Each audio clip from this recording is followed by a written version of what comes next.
Yes, during COVID it worked very, very well because we had Martin, we had other people from the media, and information flow was seamless. But apparently after COVID, then we got again disjointed. I am usually available to be able to provide information, but that notwithstanding, I cannot be able to provide information for everything in the ministry. So what we need to do, if you can be able to have a discussion, we can be able to have a structured way of engagement, whether we can be able to allocate even just 2 hours in a week, where we can be able to engage with you and share information, respond to your questions. That can be a proposal that can be able to come from this Credible Voices meeting. Yes, your suggestion of us using statistics, yes, there's even a portal of the ministry. If you go to our website, we even have a school at the ministry called MOH Virtual Academy, where you can even be able to undertake a training. You will get a certificate that is credible. Yes, so we need to work together so that the challenge I have is that we do a lot, but it's only known to ourselves. So we need to be able to have a system of how we can be able to convey this information to the public. Yes, Odhiambo, about stigma, fear, misinformation, whole of society approach, everybody has a role to be able to play in this. Men, we must be able to support our women to be able to go for screening. We must feel comfortable enough that I can be able to take my teenage daughter to the clinic for HPV vaccination. And if we do it together as one whole society is how we are going to make a difference. And also by conveying the correct information. Yes, now let me just stand here and respond all. Have you finished with what everything? Yes, I finished that one, that section. Yes. Thank you, Amoth-DG. My fear is that you will leave before I speak. So may I just ask, as a cancer survivor and warrior, so we say warrior when you're still in active treatment, and I am. I want to implore you on 2 issues. Point number 1, because of the strike, as we strike, as you speak, cancer warriors are falling by the hundreds, and we know that. Because as you know very well, Daktari, when you start active treatment, you can't stop. You are not supposed to stop chemo in the middle. You are not supposed to stop radio in the middle. You have to restart. I want to urge you, and I know you have done it because of the person that you are, to visit cancer centers to see the turmoil, the heartbreak, the desperation. The private hospitals are trying to manage. The public hospitals are at 0. It is a plea and it is a cry. Point number 2, Amoth-DG, as I battled, I'm on year 4, the plea that I had in my heart was, how can this government not make cancer a national pandemic, a national disaster? Amoth-DG, I did my mastectomy in a very small hospital that had 12 beds. I asked them at the end of my session, there are 4 days, how many mastectomies do you do in a week?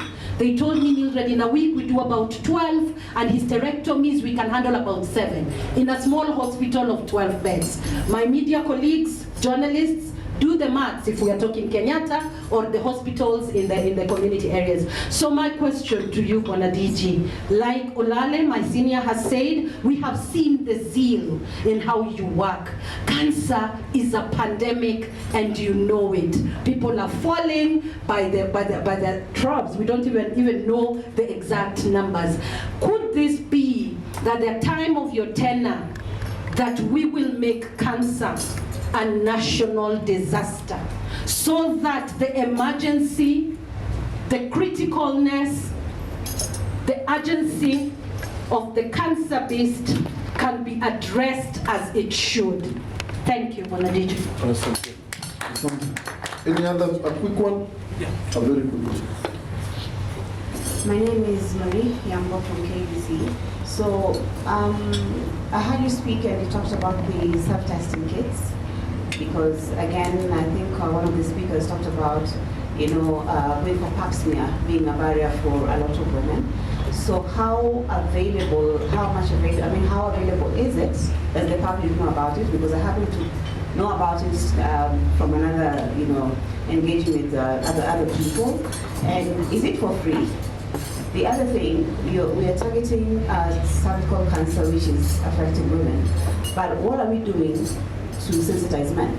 Because I'm not so sure about the science of it, but it is sexually transmitted.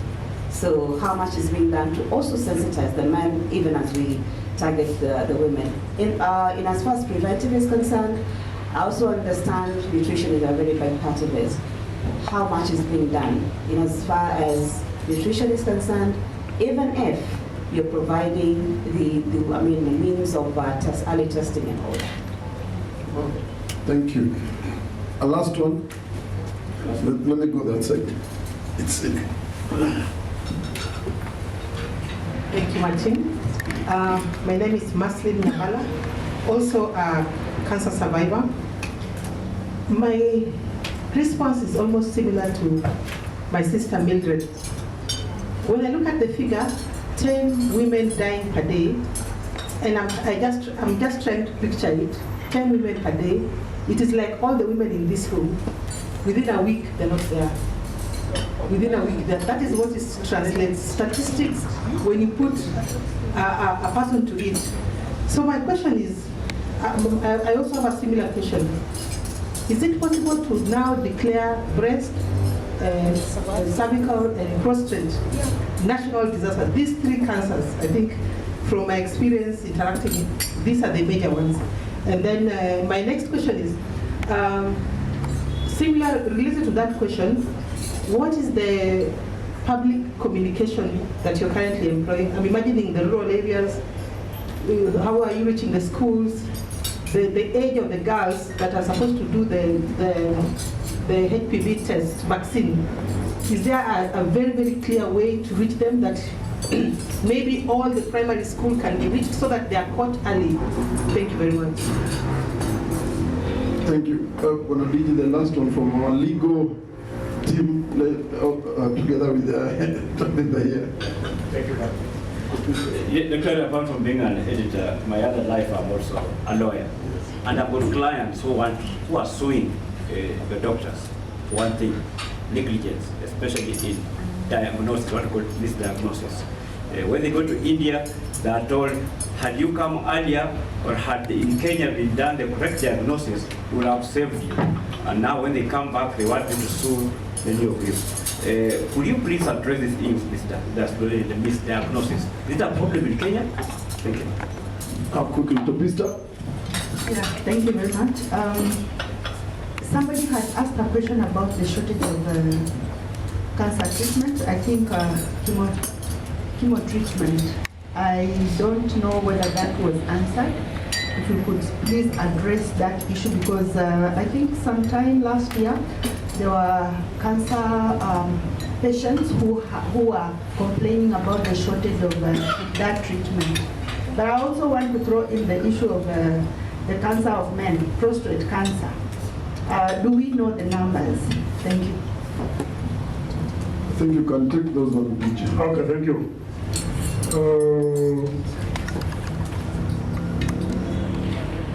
From my sister here, the warrior, of course, and I've spoken to this earlier, that industrial disharmony disproportionately affects women, children, the elderly, those with disability, and marginalized communities. During this strike, of course, the disruption of the services has negatively affected service delivery. And with our brothers from the NBDU, we had agreed on 18 out of the 19 grievances raised. We had developed a return to work formula initialized by all parties, and we were ready the following day, Monday, to be able to sign the return to work formula. Unfortunately, that did not happen. So my appeal to the union is that Kenyans are suffering. Let us sign the return to work formula. and address the one remaining issue. We should not throw the baby with the bathwater. It's an opportunity for us to be able to make a difference. Number two, declaring a cancer a national disaster. It can be a pronouncement, but what happens thereafter? Yes, somebody could come and say it's a national disaster. But will that trigger the resources to be able to flow in tandem to be able to address the pandemic? Will that trigger all actors to be able to act collectively along a common cause? Those are the kind of questions we need to ask ourselves. We know the burden of cancer is on the rise, and by 2030, from Kenya Health Information Systems, we expect non-communicable diseases led by cancers, hypertension or cardiovascular diseases, and diabetes to overtake communicable diseases. And therefore, the problem will even be bigger. But that's a discussion that we can be able to initiate at the ministry level, working together with other actors, so that we can be able to give a good technical advisory.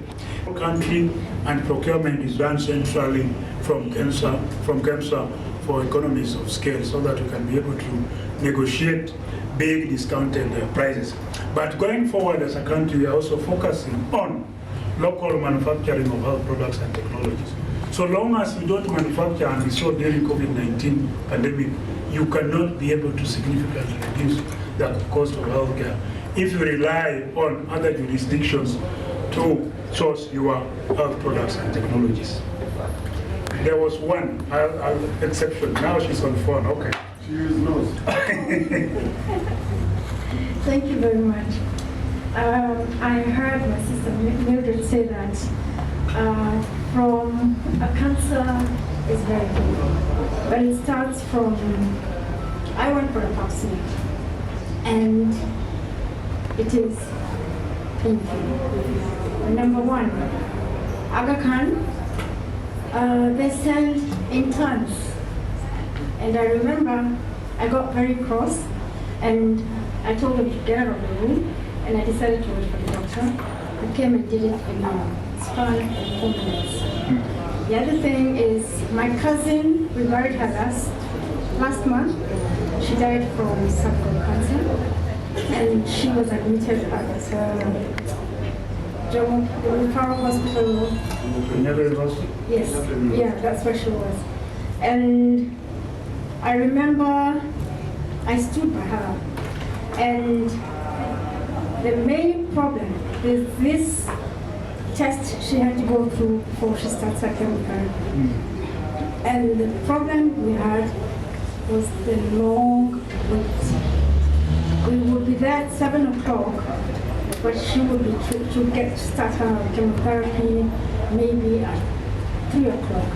She was in so much pain. I noticed that even okay, you could see there are many beds, but there are too many people. Is there anything that can be done in terms of adding more beds or something like that? About Aga Khan, as you said, capacity building, the people that you're training is very important.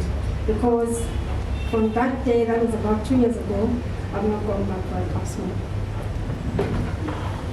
Thanks for that. I think I told you about the investment that we have made in the public space, from Nakuru to Coast Regional Cancer Center to Garissa. And I told you about other upcoming. I forgot to tell you about Nita and Kimathi in Nyeri, the one in Kisii that is supported by the Hungarian government. We will still need to invest in the cancer space in terms of equipment, infrastructure, and human capital, because the burden is huge. And that is a challenge KUTRH has faced because of the numbers. And because it has modern equipment, many patients tend to go there. And that is why, with the support of the International Atomic Energy Agency, we want to put a second LINAC at Kenyatta, and we'll also be able to have a second LINAC at Nakuru. And therefore, by establishing more centers, then we believe that we can be able to improve on the coverage. That investment cannot be made by the government only. And I'm glad the private sector is also seized of this matter. Now we have a PET scan. We have 3 PET scans in this country. Now we have a PET scan at Akan, that was the initial one. We have one at KUTRH. Nairobi West has also put up a PET scan. We have, I think, now actually we have 4 because HCG Hospital in Westlands also has a PET scan. And Ruai Family Hospital is building a cancer center. They have already ordered for a PET scan. But even us in the public space, I think it's a high time now we started investing in PET scans for Nakuru Coast. And from inception, Kisi and Bida and Kimathi Nyeri, that should be part of the package. Steps made, small steps that we are going to make, despite the tight fiscal space, but showing that commitment. In fact, I can tell you without fear of contradiction that in the next 5, 7, 8 years, Nairobi is going to be the hub, the medical tourism hub for treatment of all sorts of cancers. Do you know currently we get patients from as far as Cameroon? Yeah. We get people from Guinea, we get people from DR Congo. That is the way to go so that we become a region or a center that is so well established that we can be able to accrue dividends from the investments that we have made, both in the public and private sector. That's only possible if we are together. And finally, for those of us who have the power to amplify these voices, like you, can we agree today going forward that we are going to make differences in our place?